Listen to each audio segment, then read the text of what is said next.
নির্বাচনের দ্বিতীয় দফা শেষ হতে আসানসোলে ভোট প্রচারে মুখ্যমন্ত্রী মমতা বন্দ্যোপাধ্যায় শনিবার দুটি জনসভা তাঁর তৃণমূল প্রার্থী শত্রুঘ্ন সিনহার হয়ে আসানসোলে প্রচার মুখ্যমন্ত্রীর আরও একটি সভা কুলটিতে এবং অন্যটি উষাগ্রাম বয়েজ স্কুলে।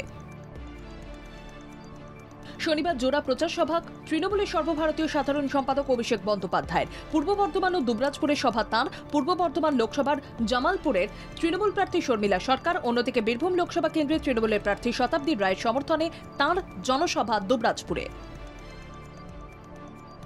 দ্বিতীয় দফার ভোট মিটতে না মিটতেই সন্দেশখালীতে সিবিআই ও এনএসজির তল্লাশি অভিযান। এই নিয়ে এবার নির্বাচন কমিশনের দ্বারস্থ হল তৃণমূল কংগ্রেস।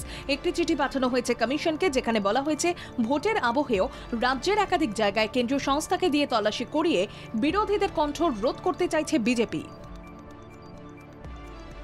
রাজা সুবোধচন্দ্র মল্লিক স্কোয়ার লাগোয়া ফুটপাতে চলছে বেআইনি বিদ্যুৎ সংযোগ। এমনই অভিযোগ পুরসভার বিদ্যুৎ বিভাগের কর্মীদের। হুকিং করে বিদ্যুৎ নিয়ে চালানো হচ্ছে ফ্যান, ওভেন, এমনকি এসিও। এই পরিস্থিতিতে বর্ষাকাল আসার আগেই শহরের সমস্ত ল্যাম্পপোস্ট পরীক্ষা করার নির্দেশ দিলেন মেয়র ফিরহাদ হাকিম। তীব্র দহনে পড়ছে বাংলা। এই আবহে এবার রাজ্য জুড়ে সমস্ত সুস্বাস্থ্য ও উপস্বাস্থ্য কেন্দ্রগুলির খোলা রাখার সময়সূচির পরিবর্তন করা হলো। রাজ্যের স্বাস্থ্য দফতর জানিয়েছে আগামী 31শে মে পর্যন্ত স্বাস্থ্য কেন্দ্রগুলির আউটডোর খোলা থাকবে সকাল 7টা থেকে। তমলুক কেন্দ্রের মহিষা দলে মুখ্যমন্ত্রী সভার পর এবার অভিজিৎ গঙ্গোপাধ্যায় সমর্থনে শুভেন্দু অধিকারীর নেতৃত্বে মিছিল। তেরোপেক্ষা মোড় থেকে মিছিল শুভেন্দু অধিকারীর। বিকেলের দিকে তমলুকের কাকটিয়াতে আরও একটি মিছিলের নেতৃত্বে শুভেন্দু অধিকারী। শনিবার পায়ে হেঁটে প্রচার করলেন বাম কংগ্রেস সমর্থিত প্রার্থী অধীর রঞ্জন চৌধুরী। 10 নম্বর বহরমপুর লোকসভা খাগড়া এলাকায় প্রচার সারেন তিনি। কথা বলেন সাধারণ মানুষের সঙ্গে। ভোটের আগে বোমাবাজিতে উত্তপ্ত বহরমপুরের ভরতপুর থানার চরডাঙ্গায় বোমাবাজির ঘটনা। বোমাবাজিতে আহত প্রায় 8 জন। আহতদের স্থানীয় কান্দি মহকুমা হাসপাতালে নিয়ে যাওয়া হয়েছে। রবিবার রয়েছে জয়েন্ট এন্ট্রান্সের পরীক্ষা, যে কারণে বাড়তি ট্রেন ঘোষণা করা হয়েছে রেল কর্তৃপক্ষের তরফে। পরীক্ষার্থীদের সুবিধার কথা ভেবেই এই উদ্যোগ রেল কর্তৃপক্ষের। নির্ধারিত সময়ের আগেই শুরু হবে মেট্রো চলাচল। গরমে হাঁসফাঁস করছে শহর থেকে জেলা। কলকাতা তাপমাত্রা আগামী কয়েক ঘন্টায় পৌঁছে যেতে পারে 42 ডিগ্রিতে। দক্ষিণবঙ্গের একাধিক জেলায় তাপপ্রবাহে সতর্কতা। উত্তরের জেলাগুলিতেও বাড়ছে তাপমাত্রা। আপাতত বৃষ্টির কোনো সম্ভাবনা নেই রাজ্যে। ফের রক্তাক্ত মণিপুর। বিষ্ণুপুর জেলার নারায়ণসেনা এলাকায় নিরাপত্তা বাহিনীর সঙ্গে জঙ্গি গোষ্ঠীর গুলির লড়াই। কুকি জঙ্গিদের হামলায় নিহত 2 সিআরপিএফ জওয়ান, আহত বেশ কয়েকজন। গোটা এলাকা কর্ডন করে সেনা ও আধা সেনার তল্লাশি অভিযান জারি। ভয়াবহ আকার নিচ্ছে উত্তরাখণ্ডের দাবানলের আঁচ পৌঁছে যাচ্ছে নৈনিতালের হাইকোর্ট কলোনি পর্যন্ত। বন্ধ নৈনিতালের নৈনি উড়াদে বোটিং।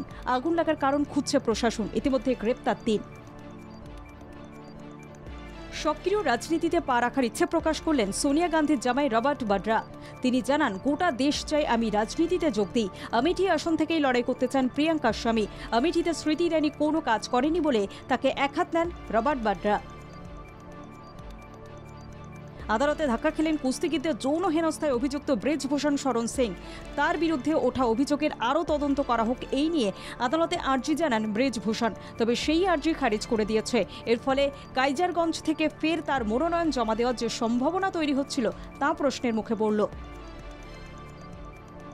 গুগল এবং ইউটিউবে 100 কোটি টাকার বেশি বিজ্ঞাপন দিয়েছে গেরুয়া শিবির। দেশের মধ্যে নয়া নজির গড়ল গেরুয়া শিবির। প্রথম কোনো রাজনৈতিক দল বিজ্ঞাপন বাবদ এত টাকা খরচ করেছে। ফের আমেরিকায় মৃত্যু ভারতীয় বংশোদ্ভূতর। একটি হামলার মামলায় অভিযুক্ত সচিন সাহুকে গ্রেপ্তার করতে গেলে পালানোর চেষ্টা করে সচিন। গাড়ি দিয়ে 2 মার্কিন পুলিশকে ধাক্কা মারার সঙ্গে সঙ্গে অভিযুক্তের উপর গুলি চালায় পুলিশ। অযোধ্যার একটি বাস থেকে 93 জন শিশুকে উদ্ধার করল সিডব্লিউসি। শিশুগুলিকে বিহারের আরারিয়া থেকে অযোধ্যার সাহারানপুরে নিয়ে যাওয়া হচ্ছিল। মাঝপথে অযোধ্যার দেবকালী মোড়ের কাছে একটি বাস থেকে শিশুগুলিকে উদ্ধার করে শিশু কল্যাণ কমিটি। শিশু উদ্ধারের ঘটনায় চাঞ্চল্য যোগীরাজ্যে।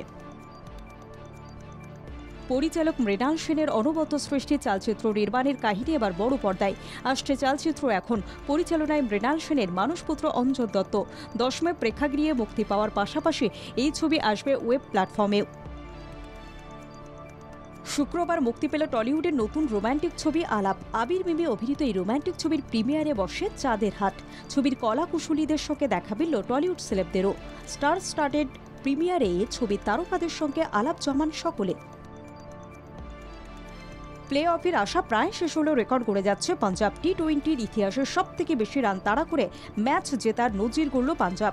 এর আগে 2023 সালে দক্ষিণ আফ্রিকা ওয়েস্ট ইন্ডিজের বিরুদ্ধে এই নজির গড়েছিল। এবার পাঞ্জাব সেই নজির গড়ল।